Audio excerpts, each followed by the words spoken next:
Just a reminder, this thing has no brakes. What's up, my dudes? Oh, wait, what happened?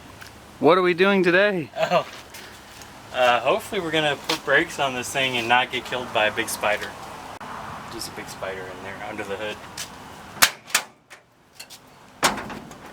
Anybody who's new to this, basically it's a 57 Bel Air wagon with a 5.3 truck motor LS, and it has no brakes. Like, they're not there. One tarantula powered. Dude, it's like this big. I saw it crawling across the firewall like a week ago. Yeah. I haven't opened up the hood since. I figure it's his car now. This is original patina. This is not faked. So we got a couple packages from eBay the other day, and they should contain all of our front brake components. Why are we all out of focus? That's delicious. We're gonna go ahead and unbox them and see what all we got. Nice. Inline tube. I mean, it sounds like they just make the tube. I guess we'll find out when we open these other boxes. No, Yeah. all the boxes say inline tube. How do we not know where we ordered it from? Because I thought that stuff was supposed to be pre-bent, but that doesn't look like it'll fit anywhere.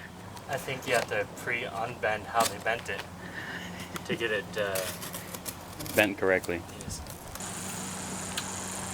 It's delicious. Because this episode brought to you by Peace tea. Peace out, bitches. Alright, what do we have here, sir? We have brake stuff. Some more brake stuff. Some more brake stuff. So, okay, what this kit does is we have old shit drums, and we're gonna put rotors.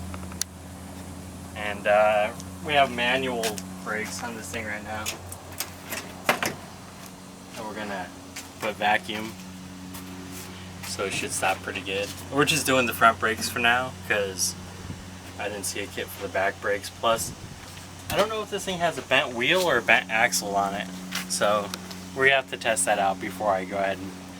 I don't want to buy brakes for this rear end and then it has a bad axle. Right. So you ought to be able to do some pretty massive skids with this thing now, since it's only going to have a big burnout when we get done. Sounds good to me. We can probably do one for about 10 seconds before our Gatorade bottle runs out. Oh yeah. Fuel tank. Oh my God! Is that from that spider? No, that's a small spider. There's a big one, dude. I saw it crawl right behind the engine. So. But that's where your hands will be for the brake lines. I know. I'm scared. If it goes this way or this way. Do the instructions tell you? You would think. Did you look? No. Alright, I give you one job. You want to get that old master off the firewall so the spider attacks you and not me? You know the spider demands a blood sacrifice. Yeah, that's why I'm over here. Oh, got it. Oh, okay. Flex capacitor is coming along pretty good. Hit it, Johnny.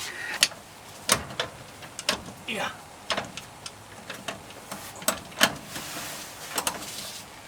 Can't seem to get that. There we go. Yeah, and you have to get all of these in. If not, the firewall tries to flex and stuff. Because it's not made for that much pressure. Can you grab the end of that thing? Are you trying to go underneath all the hoses? Trying to go over top the... No. Over top the frame rail under the hoses. The instructions don't say how the lines should be run, so you kind of just take a guess. And What do you think, something like that? yeah, I think that looks great. Because that's at an angle there, and that looks like it matches that angle almost. Yeah. They also came pre-bent. Right. Pre-bent and then bent up in a circle so they could fit in the little box. Yeah, the instructions only tell you how to unbend them. That's it. No installation instructions. Oh well.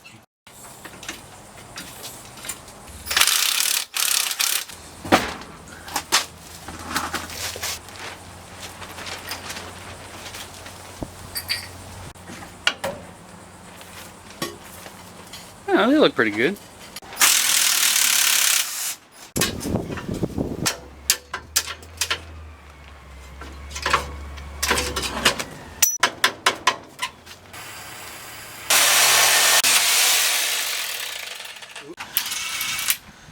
Yeah, snap on, baby. Hopefully this is what this is actually for. So, that looks like it goes there, huh? Sure. That looks like there's a bolt that goes in between those. Well, there is. It looks like an Allen, a spacer, and a nut. Allen. Yep, I got them here. Cool. Because it says hardware kit and it's got all that separate. No shit. But once I dump this bag, that's it.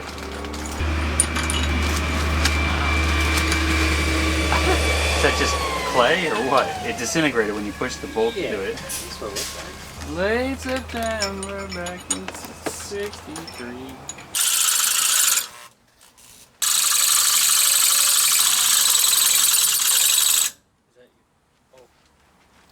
That's your drill, dude. We need to drill this hole to 1/2 inch because that's the size bolt they gave us. Okay. But they didn't drill the bracket to 1/2 inch. We're not getting this back. Damn, I don't have my drill either.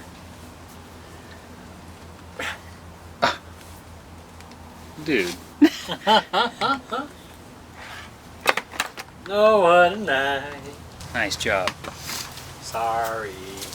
Whoa, whoa, whoa, whoa, whoa. Nice. Thanks, buddy. Nice. That's not good. My father gave me that drill. Did he? Was it because he was going to throw it out, or? He did get another one, yeah. But it didn't have this problem until today. Is this the first time you used it? No, he uses it all the time. Oh, my bad.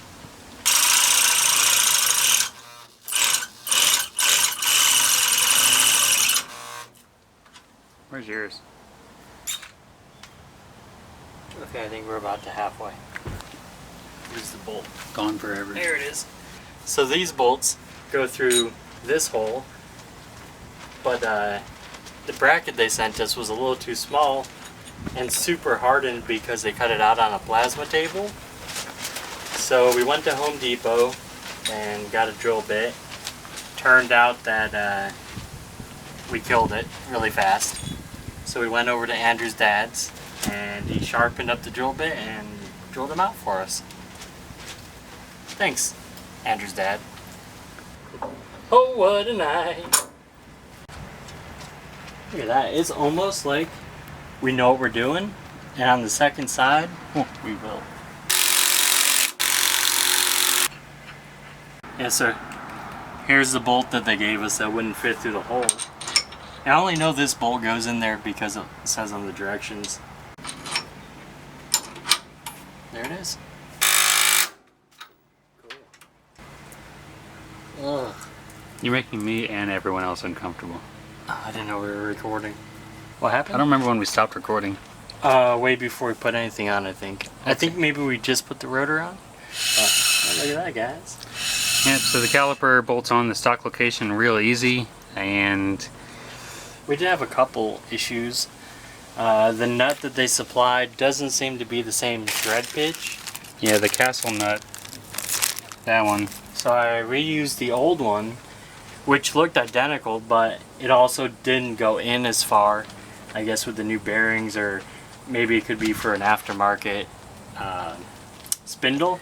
So we had to actually re-drill the spindle to get the nut and the pin and everything, so we have all the safety stuff. You know, safety first. You only have front brakes, so might as well make them safe, right? That's right. That's a good idea. So now we're just hooking up the flexible line that comes from the hard line underneath. Yeah, I can't even. There it is. I can feel it, But yeah, once that's on, I think we've got one side basically done. Jeez. Throw the wheel back on it, and well, one ought to be enough for the whole thing. Yeah, one brake. So the rubber line's back on, and well, now we're gonna find out if these big old brakes clear the stock rims. Well, stock with what it came with. Let's turn the wheel straight, sir. Nice. Sweet. That's a good feeling.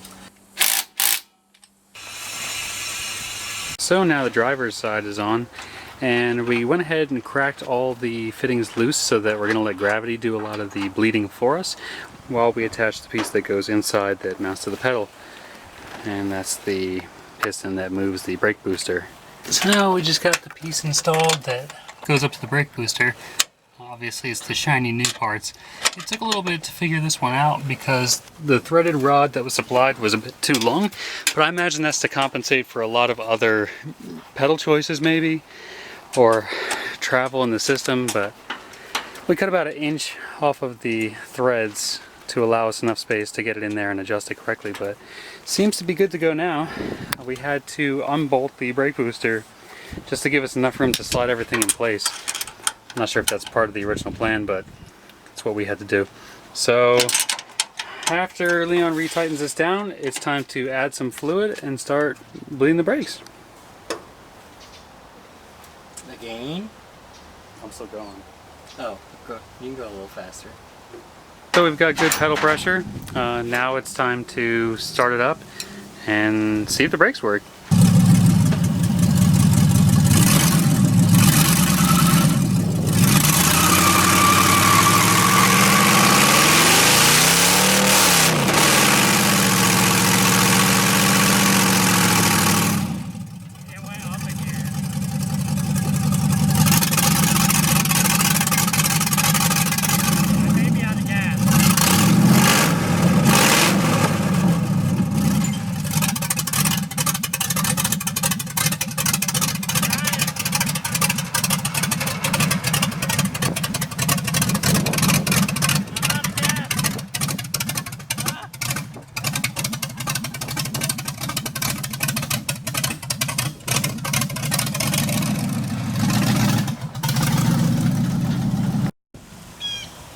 Posy. This is your big old thirsty girl. Is there enough to get it back on the trailer? Yeah, should be. Yeah, so I would say overall the kit was pretty good. The bearings and everything were all the right size. We just needed to modify a few things. Like I said, the spindle, I think, because this is a stock one instead of an aftermarket one for the cotter pin or hairpin, whatever kind of pin. And then we had to modify the length of the rod and drill 2 holes for the spacer that they supplied. And that's about it. It worked pretty good. Did a little burnout. Now we gotta do back brakes. Certainly is coming together. Getting there, one little burnout at a time. Thanks very much for watching this episode. We hope you enjoyed it. Stay tuned for more content about the Bel Air and all sorts of other shenanigans.